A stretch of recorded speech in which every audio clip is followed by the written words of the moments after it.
Welcome to the sixth episode of the COP27 Sharm-El-Sheikh Series. And throughout COP, we've been interviewing people from across the globe about the issues that are affecting their communities and the process of the COP negotiations, getting feedback on their experiences generally being at COP and what their expectations are out of COP27. And today I am joined by a wonderful guest from Jordan, and I'm going to invite her to introduce herself. Thank you, Abby, and I'm really glad to be here joining you in this podcast. My name is Shorouq. I am from Jordan, and I work in the humanitarian and development sector with the Mercy Corps. I've been working in the climate change sector for a while now and working closely with local and vulnerable communities. Great. So why is this work so important for you?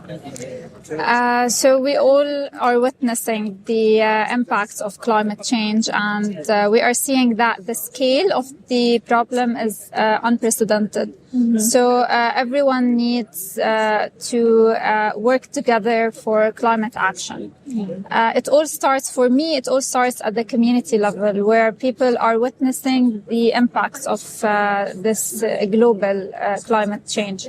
So you need to work with those local communities to empower them and enable the environment for them to engage in the climate action. So that's why it's important to me, seeing it on ground, working closely with the vulnerable communities does make a difference eventually. Yeah.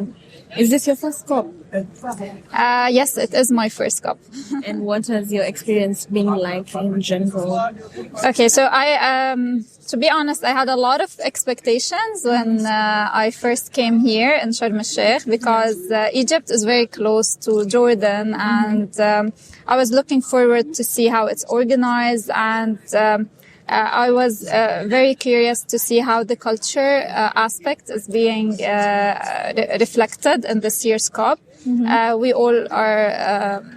We all heard that it's an African COP, so everyone had a lot of expectations, especially after COP26, because in that COP there was a lot of commitments. Yeah. But in the past year we haven't seen a lot of impact on ground. Mm-hmm. We haven't seen the financial commitments that all countries, all parties have pledged. We haven't seen them flowing on ground. Yeah. So everyone has this expectation, and of course me included, that for this year it's an implementation COP, and we actually want to start witnessing the actual actions on ground.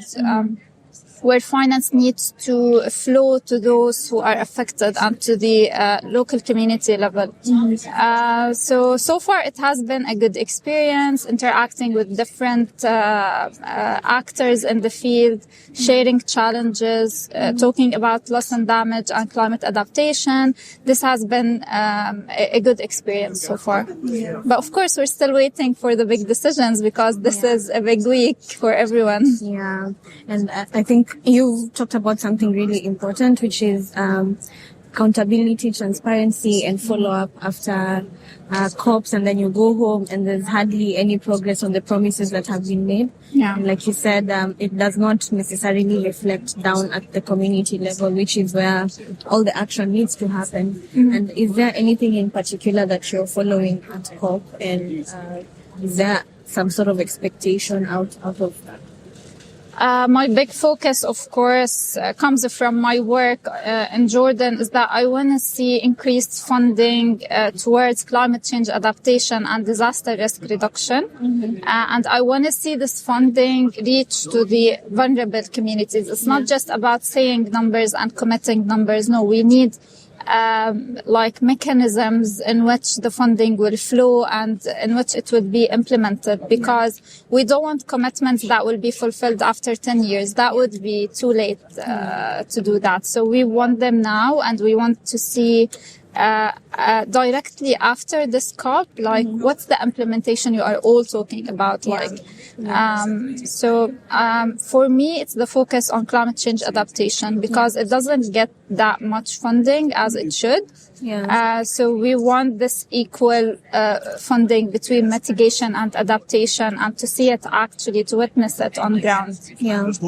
And you've talked about community engagement and how important it is to sort of have these decisions reflect back home, where, of course, most of our communities are at the forefront of the impacts of climate change, and we need that financing, we need that funding to adapt to, and now, unfortunately, we've gotten to a place where we're asking for loss and damage financing. And so, is there anything in particular you're working on back at home in Jordan with regards to community engagement, and what is it like? Is the community receptive? Do they understand what climate change is?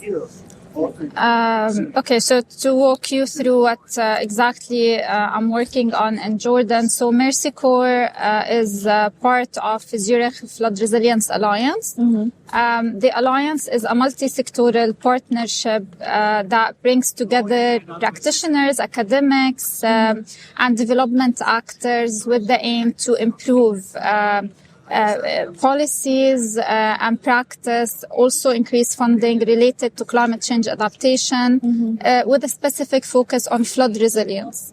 So as we are all witnessing, flooding is affecting more countries all over the world, and it has significant damages to the assets, in terms of social, even human losses.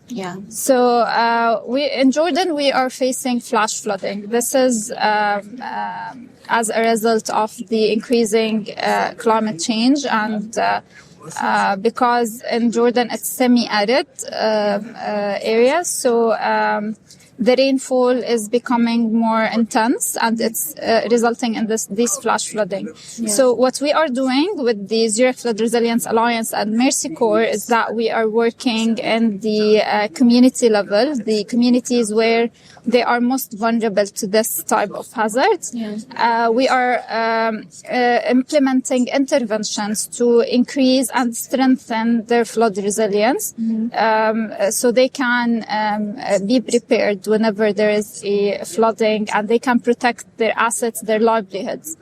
And also, on the other hand, because we want our intervention to be sustainable, we are working on empowering the community leaders to have the ability to advocate for their local authorities and their national authority for improved policies and funding when it comes to climate change adaptation and disaster risk reduction.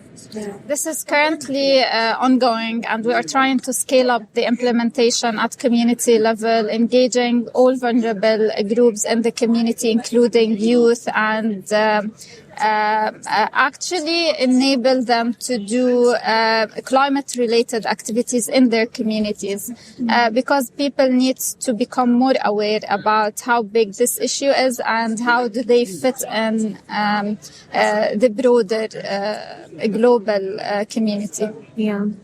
And you've raised very important points, and especially about women and youth. And of course, when it comes to these conversations, we have women and children being the most vulnerable to the impacts of climate change. So really having them at the center of the conversation and involving them is very important. And so as we wrap up, what are the two things that will make you call this a successful COP? Okay, so in order to say that it was a successful COP, not only where all parties just came and do a lot of negotiations, a lot of discussions with nothing tangible.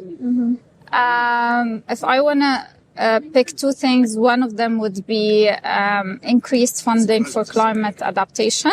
and with actual mechanisms to have the funding flow, especially in the communities who are now experiencing the effects of climate change. And the second thing is to see all parties fulfilling their existing commitments. Like for us to reach the $100 billion that they already committed, we need to see that actually implemented on ground. We need to come to next COP and say, okay, we met our target. It's now time to celebrate and to take it further.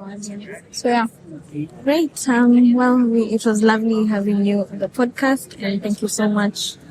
Be sure to share your work.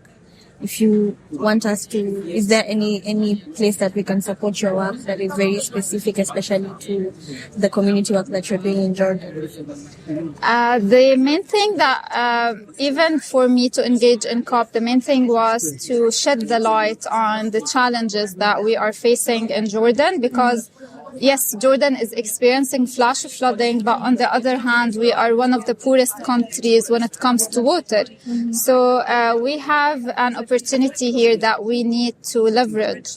Flash flooding is going to happen anyway, so we need to try and leverage the water to actually improve livelihood and resilience at community level. So, yeah. Great. Well, that's it from us, and see you next time. Thank you. Thank you.